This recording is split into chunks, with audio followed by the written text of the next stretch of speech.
Good evening and salutations, my B&B fans. I gotta say, they really do know how to draw out an argument. They really do. They really know how to draw out an argument. Because this, the way Liam is that they're trying to process this whole thing that Hope said to him, it's like trying to reboot in a really old Dell computer. He's just like, well, I don't understand. I mean, we just had this talk, and you just said that Thomas is not coming back. So I just don't understand where this is coming from. And then she explains it to him, and she literally is like, "It's about my line. It's about my job. That's where it's coming from." But help me understand. I mean, did he like manipulate you or anything like that? And I'm just like, so we're gonna make this into a 20-minute. We're gonna make this into a 20-minute discussion. Mostly you trying to process what this woman just said. Now, granted, throughout this conversation, there is a couple of laughable moments.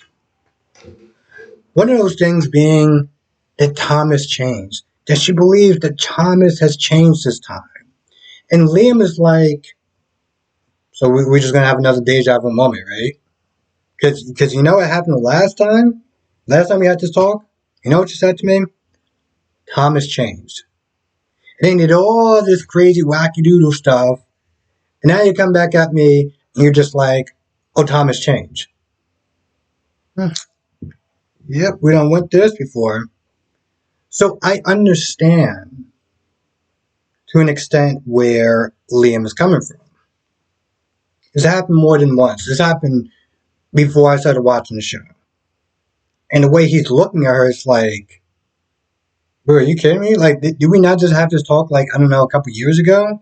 When he pulled his shenanigans and you were just like, all right, cool, we're done, and that's it? You know? So when she was talking about he's changed, he's this, he's that, and he started bringing up all that dirty laundry, the mannequin, Beth, calling CPS, trying to throw him off a rooftop, because that's the thing that I got to sit there and go to YouTube and watch.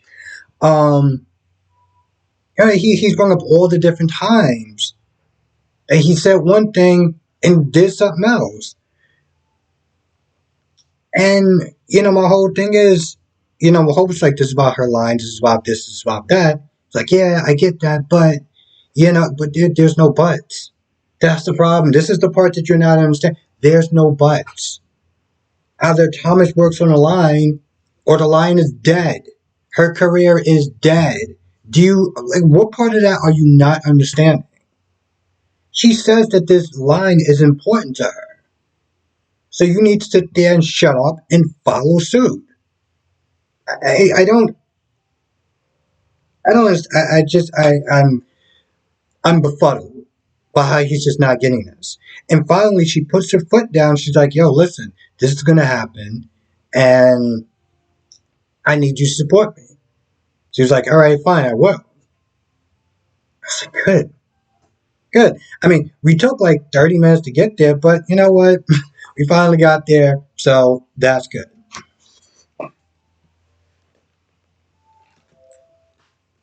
Taylor, I gotta sit there and say, there's a point where Steffi is that they're talking about, I hope Thomas doesn't backslide and start being obsessed with Hope again. She's like, no, I have a feeling that he's telling the truth and that he really will sit there and do it this time. And I'm just like, and Taylor, you were his therapist not that long ago, right? And then he backslid. He backslided again. He backslided again. So why are we sitting there taking anything of what this woman says seriously? She's all like, oh, I'm so proud of him and this, that, and the third, and he's really changed and he really put in all the work. And it was like, it's funny you said that because you thought he changed and he put in all the work when you were his therapist. And then he went right back to doing his usual shenanigans. Yeah. So everything that she says related to Thomas and about how proud she is and this, that, and the third, and Tom's going to be this, and Tom's going to be that, Tom's going to be great, and, all that bad stuff is not going to happen again. It makes me roll my eyes. Every single time she talks about Thomas, I felt like by the end of the episode, my eyeballs were literally going to be in the back of my skull. That's how much I rolled my eyes every time she talked about Thomas. And you know what? Douglas comes in there. Even Douglas knows that her line, her line is going to the crapper. Okay, her line is doing really bad. Even Douglas knows. Douglas like, yeah, I heard things, and she needs you to fix it. And I'm like, what is this kid like 8 or 10? Even the 8-year-old can sit there and see that Hope needs Thomas. So whenever I sit there and I read these comments and stuff like that, and about, oh well, she can always go with somebody else, or she can sit there and do her own thing, and just that and the third, and just like, when an 8 to 10-year-old snitch is saying that Thomas is needed for Hope's line, I think all sorts of future debates about, her just going somewhere else, or her just doing this, or her just doing that. Yes, in the normal world, in the world where common sense is being used, yeah, I don't sit there and believe that Thomas could sit there and be the only person that can save her life, the only artist in the world that could sit there and save her life. But this is soap opera so talking about, okay? And soap operas don't rely on things like common sense. So these are the rules that this show is going by. So I'm only going by the rules that the show has put in place. Thomas is literally, you know, he's the savior of her line. He's the only person that can sit there and do it. It's business. It's not personal. Liam, shut your mouth. Hope, do you work with Thomas that way he can sit there and make your clothes look good again, and it's just smooth sailing. And then she'll sit there and deal with whatever future crap that he does. But for right now, her job is safe, and that's it. That's it. There's no other. You know what I'm saying? Like there's nothing else to be said about that. He's back. Douglas is happy, and that's the end of that. Um, Douglas is even. Douglas starts putting thoughts in this man's head as far as them living together and them being one big family. No, being a real family. But he's like 8, so I'm just gonna let that come and go. But putting all those thoughts into his head, into Thomas' head, like Douglas, stop talking. You know your dad's history. Just stop putting those ideas into his head. I mean, he obviously doesn't know about the mannequin because that's just all sorts of weird.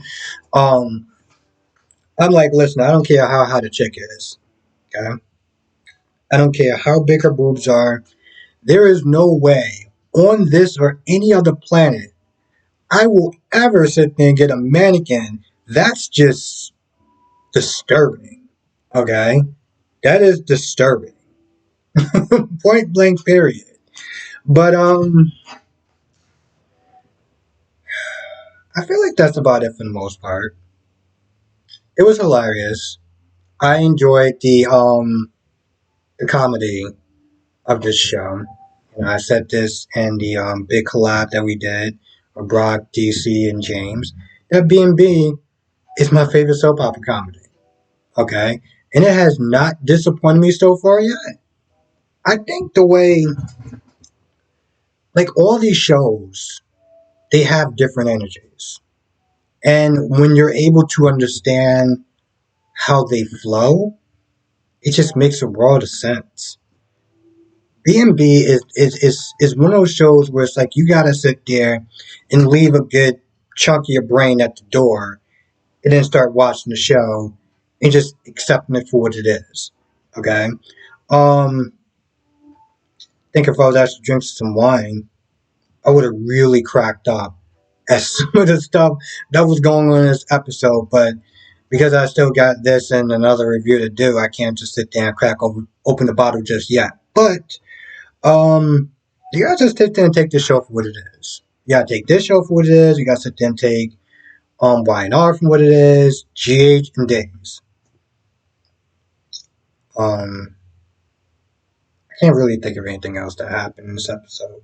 But if I missed anything, Well, I'm going to be simply talking about in the live stream tonight, like I always do, 8 p.m. Eastern, 5 p.m. Pacific, Monday through Friday. Members is weekends as well. Um, well, members only is going to be, members only is weekends. So, if you're not a member, hit the join button below. It's a lot of fun. Spilling the tea. For the members on the weekends, member shout outs and exclusive videos. And one I actually got to put out tonight. I meant to put it out yesterday. I'm going to sit there and try to put it out tonight. It's a good one. It's a good one. So, yeah. With that being said, I'm going to go. Thank you for watching. Be safe. And I will see you in the next video.